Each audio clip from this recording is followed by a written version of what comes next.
안녕하십니까. 고전산문 19번째 전우치전입니다. 자, 전우치전은 제목에서 알 수 있듯이 전우치의 일대기를 담고 있는 그런 이야기입니다.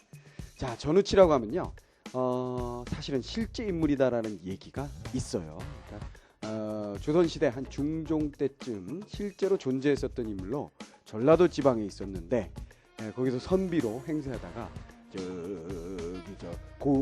고려의 송도지방, 고려의 도읍지였던 그 송도지방으로 나중에 자치를 감춰버렸다라는 얘기가 전해지는 인물입니다. 실제 인물의 일대기를 담은 그런 소설로 일반적으로 생각이 되어집니다. 근데 그 실제 인물이 어떠했는지에 대해서는 우리가 막하게는 알 수가 없습니다만 좌우당간 그런 얘기가 있더라 정도만 기억을 해주시면 되겠고, 일단 스토리를 보면, 이야기를 보면 그 홍길동전하고 너무나 유사한 면이 굉장히 많습니다. 그러다 보니까 홍길동전을 창작한 작자와 전우치전을 창작한 작자가 일치하지 않느냐, 이런 생각도 하고 있다라고 전해집니다. 자, 그러나 그런 배경적인 것보다는 우리에겐 항상 그 작품의 내용 자체가 중요한 것이겠지요. 근데 사실은 전우치전은 내용적으로 여러분들하고 뭔가 많이 이야기해야 할 거리를 가지고 있지는 않아요. 그러니까 전우치전의 내용은 뭐냐? 단순하게 보면 그냥 의적 행위가 그 핵심이라고 생각을 하시면 되겠습니다. 의로운 도둑놈의 행위. 근데 의적 행위는 홍길동전에도 등장을 하잖아요. 그렇죠?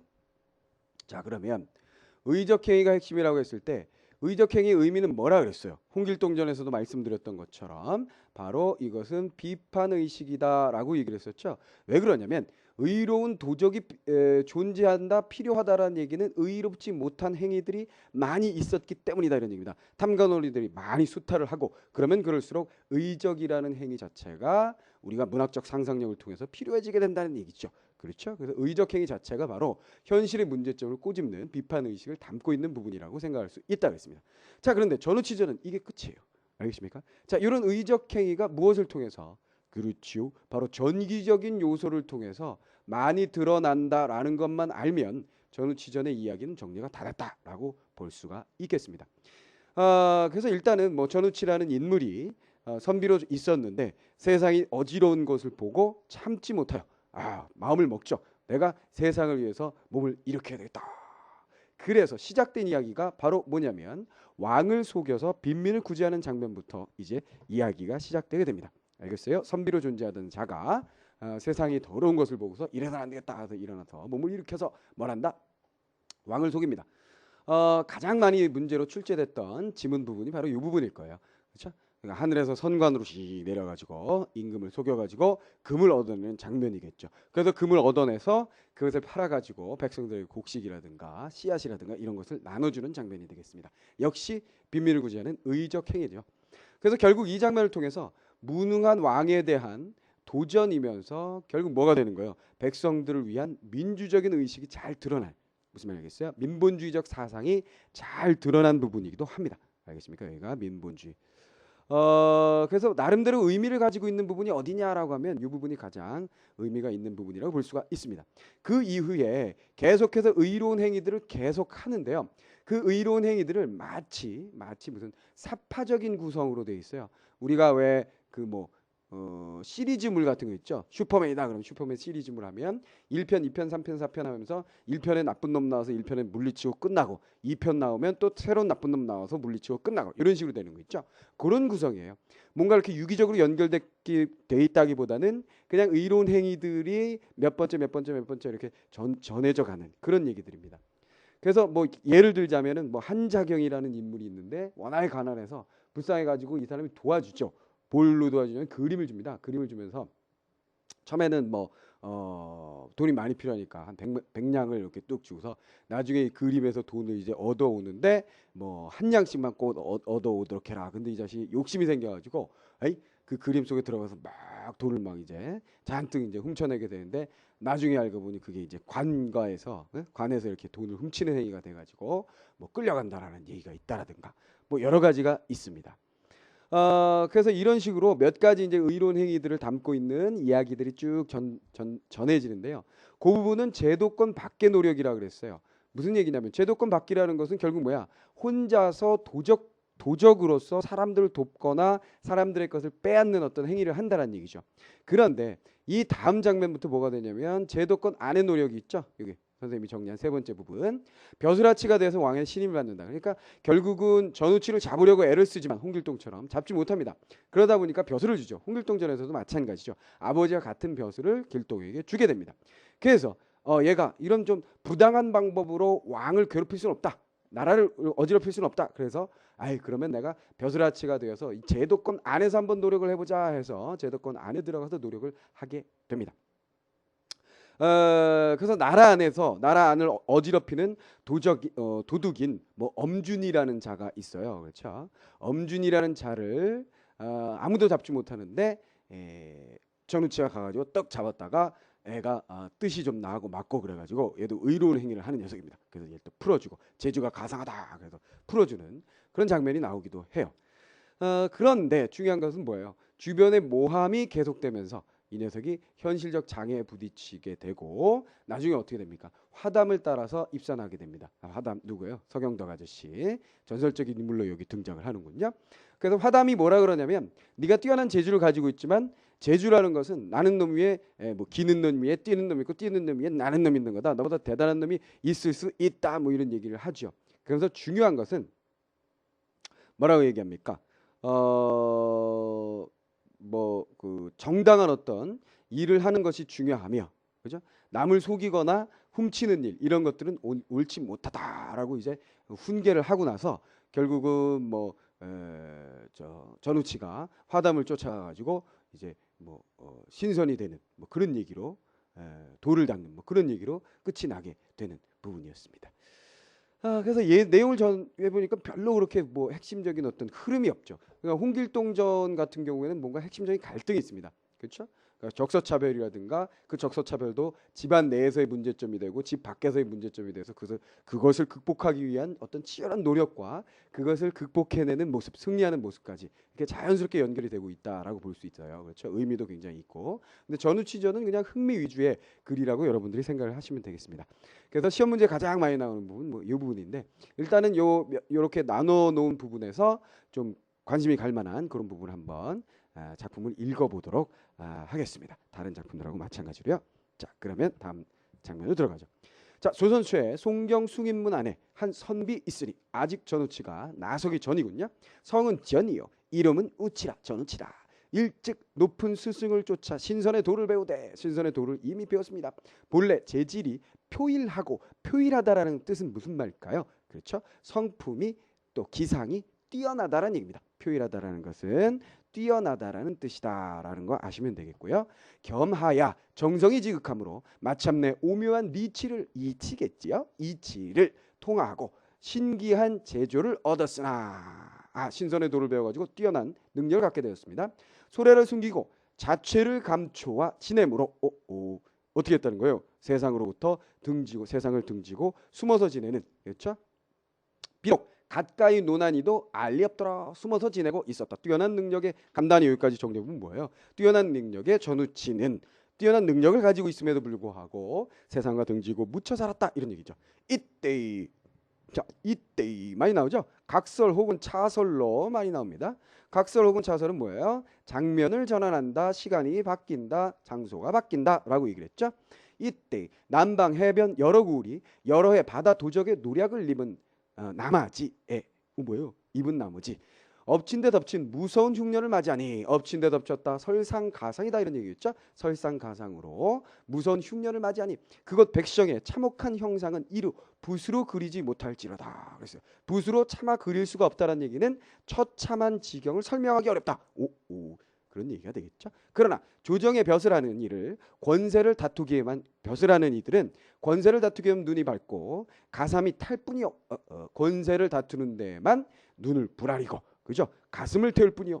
백성의 질고라는 것은 병고와 같은 유사한 의미에 다릅니다. 그러니까 병에 의한 고통, 그러니까 백성의 고생이다. 이렇게 해석을 하시면 되겠죠. 백성들의 고생은 뭐라는 듯이 버려두니 뜻있는 이의 팔을 뽐내어 통분함이 니를 길이 없더니. 자, 뜻있는 사람들은 팔을 뽑는다는 얘기가 팔뚝 건네 이런 젠장 이렇게 팔뚝을 걷는다는 얘기입니다.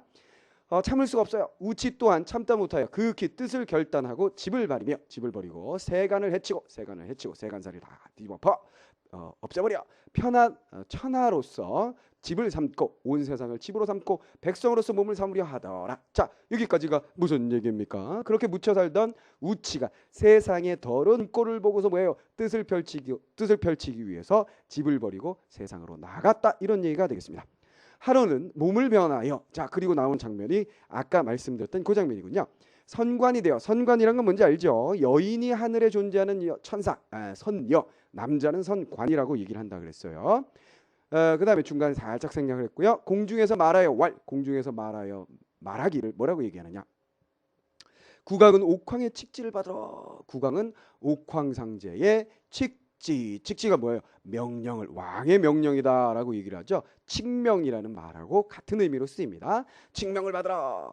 하건을 상이 놀라서, 누구예요? 임금님이 놀라서 급히 백관을 거느리고 전에 그 앞에 날이 나타나서 내려와서 분향 천망하니 향을 피우면서 바라다 보니 선관이 오운 중에 내려대 구름 속에서 말합니다. 자, 여기서 선관이 누군지 알죠? 전우치입니다. 전우치가 거짓으로 변해서 나타난 거예요. 이제 옥제 천하에 구차한 중 죽은 영혼을 위로하실 양으로 옥황상제가 천하에 구차하게 죽은 영혼들을 위로하기 위해서 태화궁을 창건하시되 태화궁이라는 궁궐을 창건하시려고 하는데 인간 각국의 인간의 각 나라에 황금들보 하나씩을 만들어 올리되 황금들보를 하나씩 만들어서 올려라.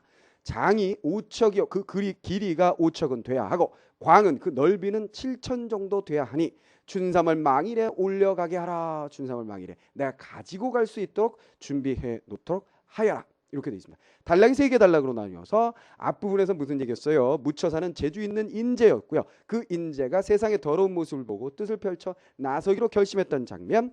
나서서 관리로 나선 것이 아니라 혼자 개인적인 활동을 하게 되는군요. 그렇죠? 그래서 임금을 이렇게 능욕하는, 임금을 속이는 장면입니다. 그렇다면 왕권에 대한 도전이고 왕의 무능함에 대한, 왕권에 대한 도전이면서 동시에 무능한 왕에 대한 비판이다. 이렇게 보시면 되겠죠. 왕권의 도전이다 라고 보시면 되고, 그 다음에 무능한 임금에 대해서, 임금 왕에 대해서 비판 의식을 드러내고 있다. 이 두 가지로 여러분들이 생각을 해 주시면 되겠습니다. 자, 여기까지 정리 한번 해볼까요? 자, 전우치는 고생하는 백성을 위하여 뜻을 세우고 왕을 속여서 금을 얻어낸다. 자, 핵심적인 인물 역시 전우치가 되겠고요. 그렇죠? 백성들을 위해서 뜻을 세웠던 것 전반부였고요. 그다음 후반부 세 번째 장면이 왕을 속여 금을 얻어내는 장면. 그래서 이 부분의 의미에 대해서 앞에 살짝 설명을 해드렸습니다. 다음 장면으로 들어갈까요?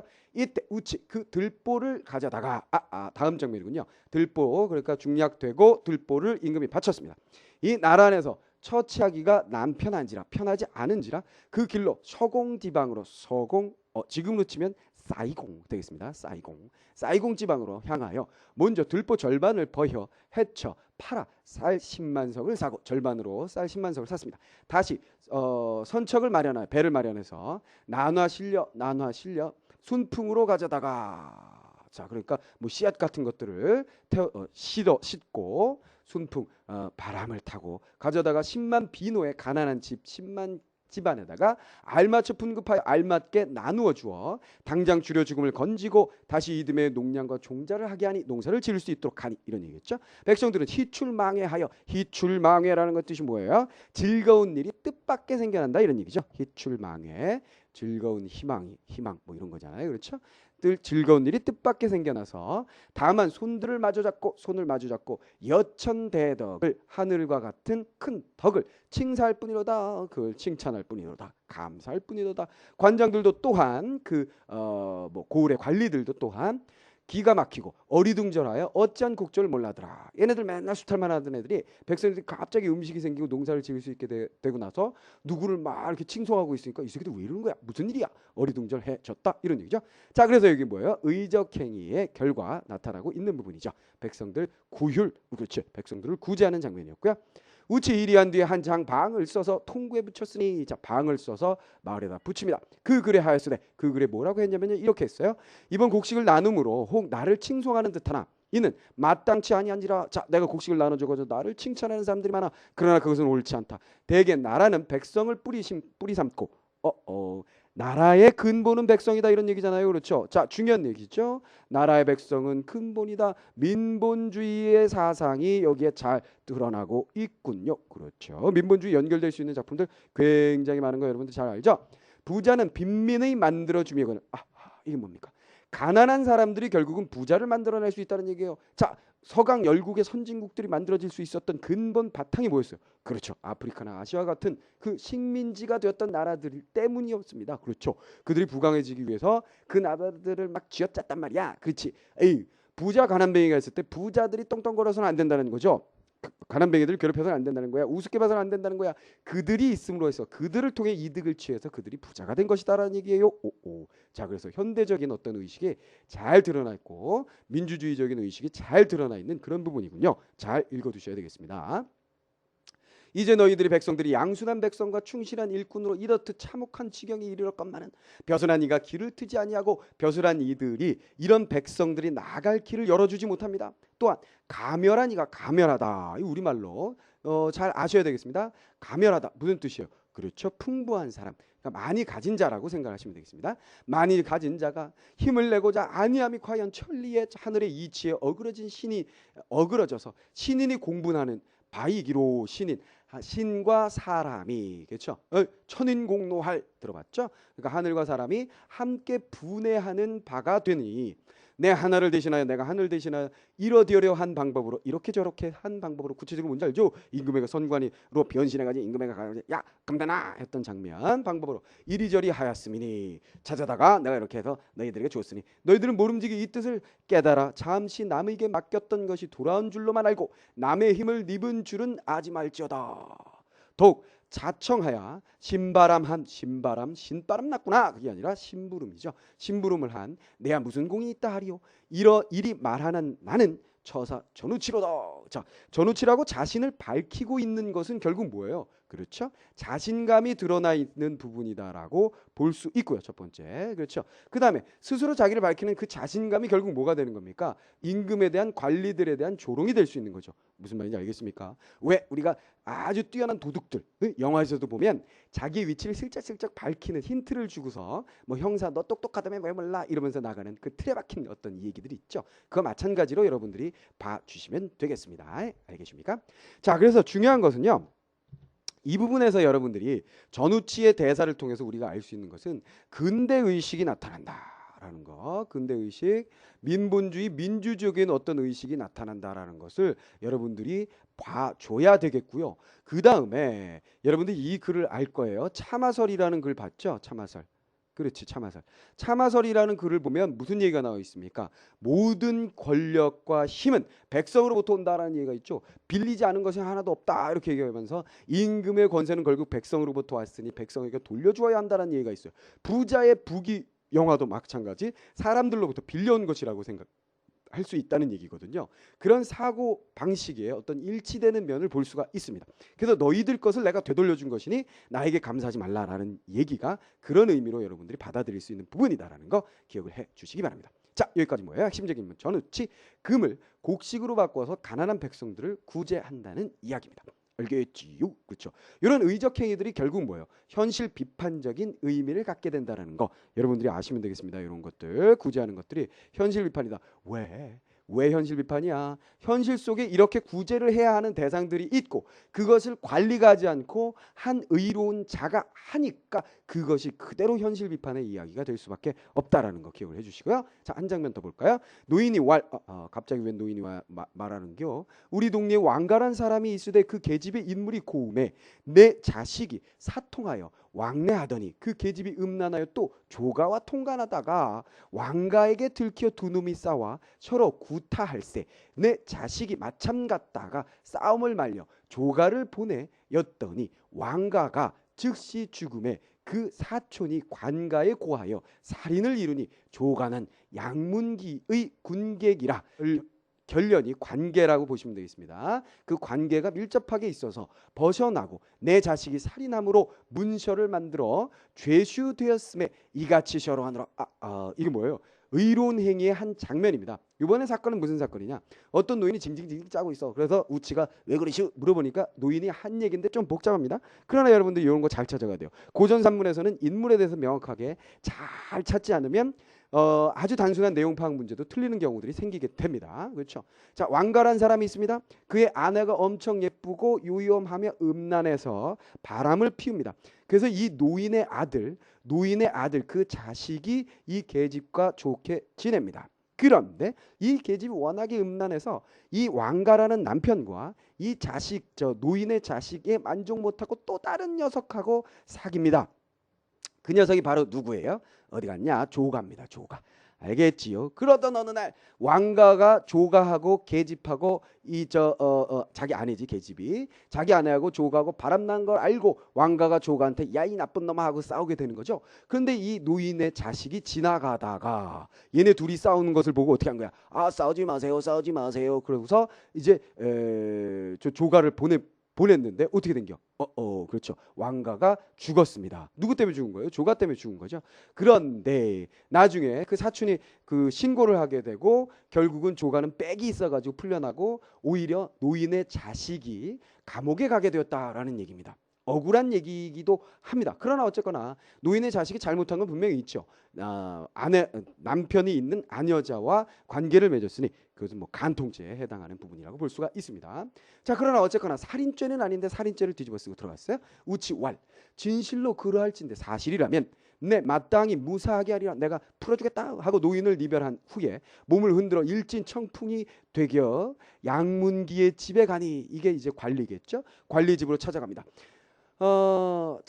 집에 가니 차시 그때에 양문기 외당에서 바깥에 어떤 그 건물 안에서 거울을 대하여 얼굴을 보거늘 운칩도 변하여 왕가가 되어서 왕과이 되어 이거죠. 조사역에다 이를 붙인 거예요. 왕가가 되어서 곁에 섰으니 양문기 고인 여겨 거울을 거두고 돌아본즉 아무것도 없난지라 생각하되 무슨 얘기인지 알겠죠? 자, 양문기가 거울 이렇게 보면서 난 잘생겼어 이러고 있는데 갑자기 우치가 변해가지고 저기 누구야 죽은 사람 왕가의 모습으로 나타난 거예요 뒤에서. 그렇지. 그러니까 거울에 왕가가 이렇게 딱 나타나고 하고 딱 뒤를 돌아보니까 없더라는 거야. 알겠지? 무슨 장면인지 알겠죠? 공포 영화에 나오는 장면입니다. 죽은 영혼이 나타난 그런 장면이야. 근데 사실은 죽은 영혼이 아니고 또 우치가 변신해서 전기적인 요소가 또한 나타나는 부분이겠죠. 자, 백주의 요얼이 나를 희롱하니 고희하도다. 야, 이거 한낮에 이거 왜 이거 요괴 같은 그 이상한 영혼이 귀신이 와가지고 날 희롱하는 거야. 이상하다. 이렇게 얘기했죠. 하고 다시 거울을 보니 아까 봤던 사람이 서서 말하기를 나는 근본 조가손에 죽은 왕생이라. 난 조가손에 죽은 왕가다. 상세 그릇 알고 사실을 네가 잘못 알고 애매한 이가를 노인의 아들이 이가였군요. 이가를 가두고 조가를 놓으니 이제 만일 조가 원수를 아니 갚아주면 내 그저 잊지 아니하리라. 내가 가만히 있지 않겠다. 조가에게 원수를 갚아줘 하고 문득 간대없거늘 양문기 대경하 크게 놀라서 조가를 잡아 엄문한즉 이제서야 사실 그렇게 된 건가 해서 조가를 잡아서 엄하게 문책합니다. 조가가 애매함으로 발병할 즈음에 왕가가 들어와서 고성활 큰 소리로 말합니다. 또다시 변신해가지고 나타났죠. 이 불측한 조가놈아 무사밀로 나의 아내를 겁탈하고 또 나를 죽이니 이난 나의 깊은 원수여날 내 어찌 애매한 네가에게 죄를 보내다는다. 죄를 씌웠느냐. 만약에 진짜 왕가였다면 뭐 이가에 대해서 욕을 풀어주라고만 하지 않겠죠. 그 녀석도 내 아내를 뭐 이렇게 관계를 맺은 녀석이니까 그것도 하나의 죄니까요. 그러나 여기서는 어쨌거나 전우치가 노인의 이야기를 듣고 그 원한을 풀어주러 들어간 상황이기 때문에 이가에게는 큰 감정이 없는 상태로 나타나는 겁니다. 문득 감대 없는 지라 조가가 경황하여 놀라서 양문기 또한 놀라서 조가를 엄형 추문하니 엄하게 형벌을 주고 그렇죠. 추문 따져 묻습니다. 신문하는 거예요. 조가가 능히 견디지 못하여 개개승복 그 각각의 이야기에 승복하거늘 즉시 니가를 방송하고 방송 이거 나오죠. 요즘엔 브로드캐스트 그렇지. 무슨 방송 방송의 그 방송인데요. 똑같은 한자인데 과거에는 그 죄수를 풀어주는 의미로 쓰였다라는 거예요. 그래서 의미가 변화된 단어의 예로서 유명한 단어입니다. 알아두시고요. 참고적으로 조가를 행형하니라 형벌을 주더라 이런 얘기입니다.